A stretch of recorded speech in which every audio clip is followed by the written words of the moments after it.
नमस्कार दोस्तों, स्वागत है आप सभी का पाथफाइंडर पर। भारत और दूसरी तरफ यूरोपियन यूनियन और यूके के बीच में एक नया मुद्दा सामने आया है।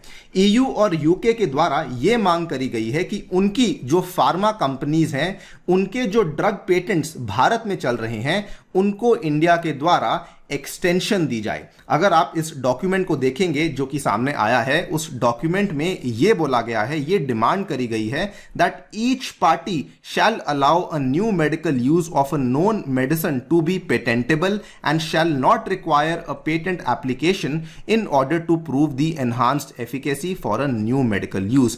इस चीज को सिंगल वन वर्ड में एवरग्रीनिंग कहा जाता है। एवरग्रीनिंग की जो प्रैक्टिस होती है, ये अक्सर बड़ी बड़ी जो फार्मा कंपनीज होती हैं, अपने प्रॉफिट्स को बढ़ाने के लिए वो इस प्रैक्टिस को अपनाती हैं। देखिए, जब भी किसी भी ड्रग को कोई पेटेंट दिया जाता है तो वो वाले जो पेटेंट की टर्म होती है वो 20 साल की होती है। ये बड़ी बड़ी कंपनीज क्या करती हैं कि 20 साल खत्म होने के जस्ट पहले अपने उस ड्रग में छोटा सा जस्ट माइनर सा कोई चेंज कर देते हैं और फिर बोलते हैं कि हमें इस ड्रग के लिए अगले 20 साल के लिए भी पेटेंट दे दिया जाए। ये एक कॉर्पोरेट बिजनेस और टेक्नोलॉजिकल स्ट्रैटेजी मानी जाती है अपने ग्रांटेड पेटेंट की टर्म को इलोंगेट करने के लिए, सो दैट जो उनको इस पेटेंट की वजह से रॉयल्टीज मिलती रहती हैं वो और भी आगे जाकर के मिलती रहें। लेकिन इंडिया का जो कानून है, स्पेसिफिकली जो हमारा इंडियन पेटेंट एक्ट 1970 है, उसका जो सेक्शन 3 क्लॉज डी है, वो इस चीज को सख्त खिलाफ है, वो इस चीज को अलाउ नहीं करता है।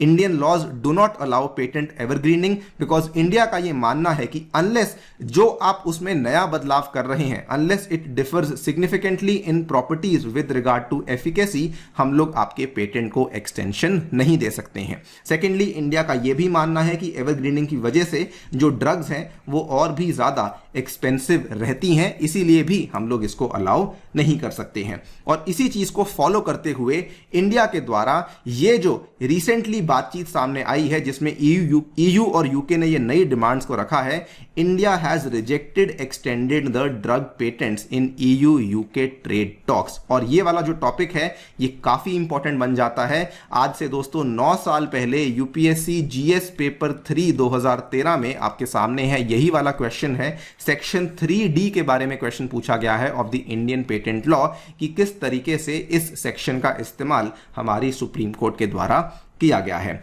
और इन्हीं टॉपिक के बारे में हम लोग आज समझेंगे। लेकिन उसके पहले बता दूं कि ये जो टॉपिक है ये साइंस एंड टेक का टॉपिक है, और अगर आप ऐसे टॉपिक्स को और रिमेनिंग साइंस एंड टेक के टॉपिक्स को मुझसे पढ़ना चाहते हैं तो मैं आपके लिए लेकर आ रहा हूं अग्निपथ बैच में कंप्लीट साइंस एंड टेक्नोलॉजी, जिसमें कि biotechnology, space technology, defence tech, information tech, सभी चीजें कवर होने वाली हैं।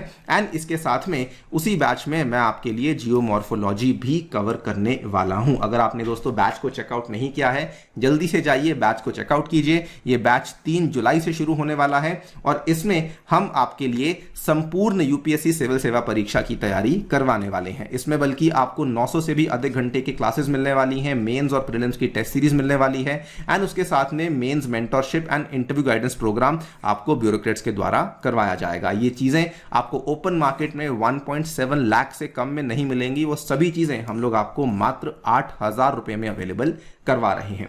एनरोल करते टाइम आप लोग प्लीज इस्तेमाल कीजिए मेरा कूपन कोड अनी UPSC.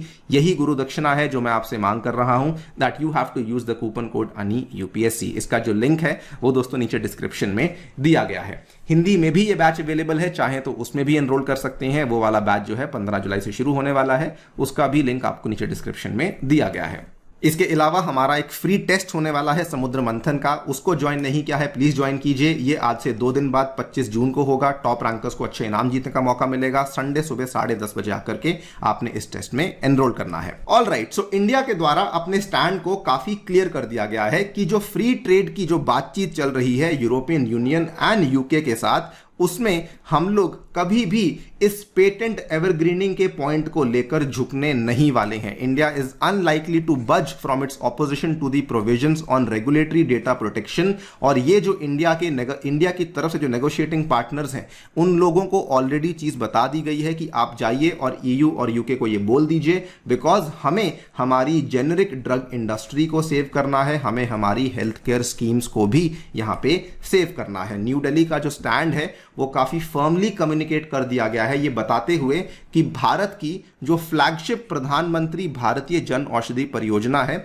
It is heavily dependent on the affordable generic drugs, और हम लोग उस चीज को लेकर कॉम्प्रोमाइज नहीं कर सकते हैं। साथ ही में India is the world's largest provider of generic drugs which is accounting for the 5th of the global supply.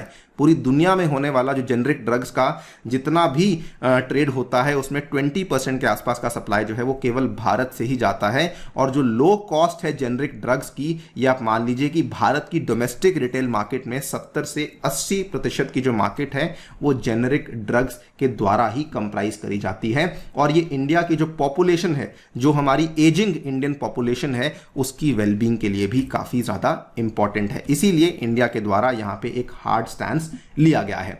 आपको जानकर काफी हैरानी होगी, MSF जिसका नाम है मेडिसिन सैंस फ्रंटियर्स, जानी मानी इंटरनेशनल एनजीओ है ये, इसका जो इंग्लिश में नाम है it becomes doctors without borders, इसके द्वारा भी यही कहा गया है कि यूके के द्वारा जो मांग करी गई है, EU के द्वारा जो मांग करी गई है, इस मांग से बेसिकली जो रिच नेशंस हैं ये और रिच होंगी, और जो इंडिया का पब्लिक हेल्थ सेफगार्ड का सिस्टम है ये बल्कि अंडरमाइन होगा, बिकॉज वो इंडिया को मजबूर कर रहे हैं इंडिया की इंटेलेक्चुअल प्रॉपर्टी के कानूनों को बदलने के लिए, और वो चाहते हैं कि मेडिसिन में जो उनकी मोनोपोलीज हैं वो बनी रहें। इसीलिए इंडिया को इस चीज का समर्थन नहीं करना चाहिए।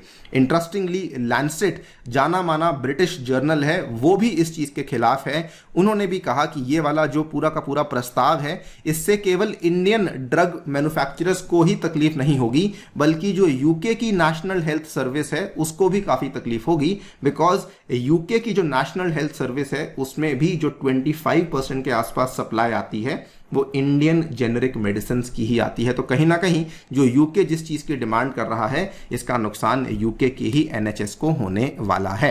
ऑल्सो IMA के द्वारा भी क्रिटिसाइज किया गया है, इसकी काफी निंदा करी गई है। कहा गया है कि branded medicine that are still under patent are relatively expensive. आप भी जानते होंगे कैंसर की जो दवाइयां आती हैं और इवन जो दूसरी जो बीमारियां होती हैं उनकी जो दवाइयां आती हैं, जेनरिक मेडिसिन हमेशा सस्ती होती हैं और क्वालिटी वाइज इक्वली इफेक्टिव मानी जाती हैं as long as the quality standards are maintained. और इसीलिए ये वाला जो डिमांड है EU और UK का, ये डेफिनेटली गलत डिमांड ही रखा गया है।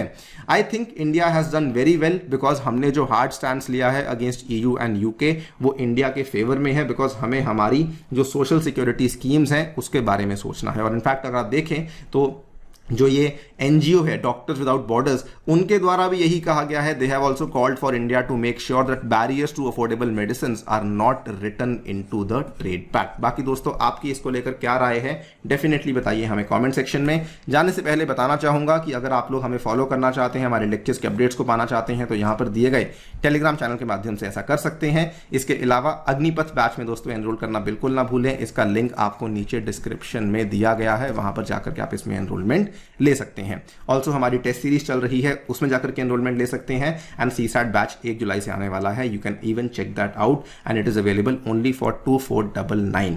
That's thank you so much for listening, stay tuned and stay safe.